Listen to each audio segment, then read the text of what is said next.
আসসালামু আলাইকুম। বৃত্ত হলো একটি বক্ররেখা যা একটি নির্দিষ্ট বিন্দু থেকে সমদূরবর্তী। এই বিন্দুকেই বলে বৃত্তের কেন্দ্র। বৃত্তের কেন্দ্র হতে পরিধির দূরত্বকে বলে ব্যাসার্ধ।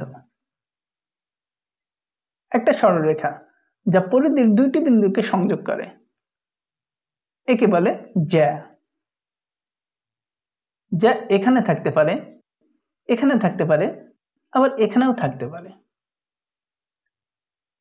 বৃত্তের সবচেয়ে বড় জ্যা যা বৃত্তের কেন্দ্র দিয়ে অতিক্রম করে একে বলে বৃত্তের ব্যাস।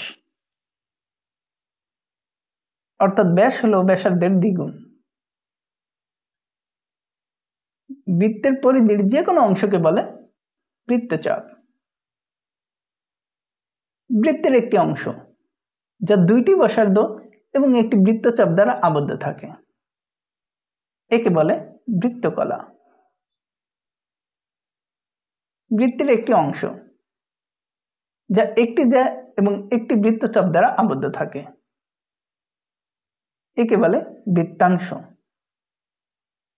মনে রাখতে হবে, বৃত্তাংশে কোনো কেন্দ্র অন্তর্ভুক্ত থাকে না।